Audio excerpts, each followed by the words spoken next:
আশঙ্কা ছিল আগেই, রাতের ঘন কালো অন্ধকারে সেই আশঙ্কায় বড় বিপদ হয়ে নেমে এলো। গাজা উপত্যকার কাছাকাছি পৌঁছাতেই আন্তর্জাতিক নৌবহরের কাফেলা গ্লোবাল সুমুদ ফ্লোটিলার ওপর ঝাঁপিয়ে পড়েছে দখলদার ইসরায়েলি সেনারা। ভূমধ্য সাগরে জোরপূর্বক ফ্লোটিলার ১৩টি নৌকা আটক করেছে বেনিয়ামিন নেতানিয়াহুর বাহিনী। এসব নৌযান থেকে ৩৭ দেশের ২০০ জনেরও বেশি মানুষকে গ্রেপ্তার করেছে তারা। কিন্তু এরপরও অবরোধ ভাঙ্গার মিশন চালিয়ে যাচ্ছে কাফেলার বাকি নৌকাগুলো। এই ঘটনায় ক্ষোভে ফুঁসছে ইউরোপ জুড়ে বিভিন্ন মানবাধিকার সংগঠন ও সাধারণ মানুষ। ইতালিতে শুরু হয়েছে ধর্মঘট।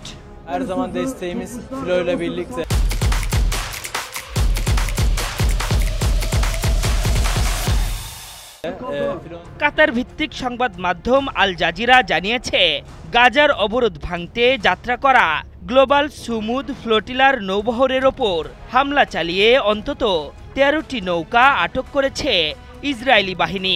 এসব নৌকায় থাকা ৩৭ দেশের ২০১ জনেরও বেশি মানুষকে গ্রেপ্তার করা হয়েছে। এর মধ্যে সুইডেনের মানবাধিকার কর্মী গ্রেটা থুনবার্গও আছেন। এছাড়া আটক হওয়া যাত্রীদের মধ্যে স্পেনের ৩০ জন, ইতালির ২২ জন, তুরস্কের ২১ জন এবং মালয়েশিয়ার ১২ জন নাগরিক রয়েছেন।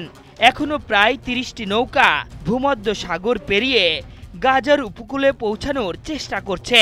গাজায় অবরোধ ভাঙতে ভোরের মধ্যেই পৌঁছানোর জন্য সর্বোচ্চ চেষ্টা করছেন অংশগ্রহণকারীরা।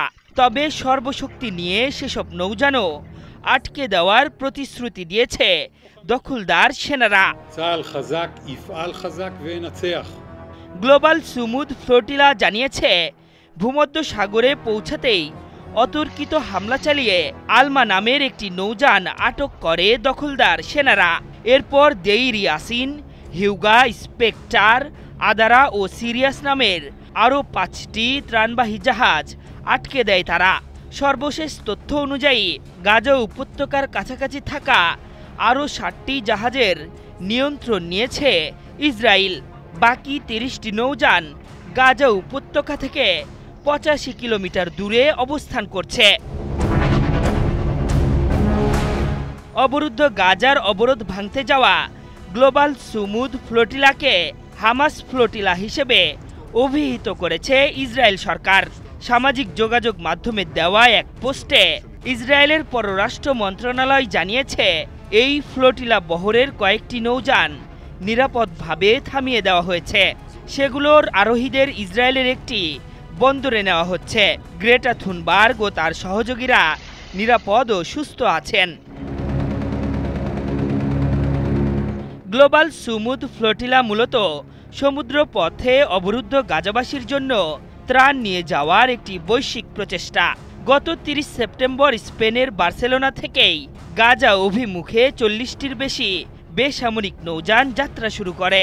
পরবর্তীতে ইতালি, গ্রিস, তুরস্ক, তিউনেশিয়া সহ প্রায় ৪৪টি দেশের ৫০০ অভিযাত্রী দুঃসাহসিক এই অভিযানে অংশ নেন। এই বহরে আছেন বাংলাদেশের আলোকচিত্রী ও অধিকার কর্মী শহীদুল আলমও। আশরাফুল ইসলাম, একাত্তর।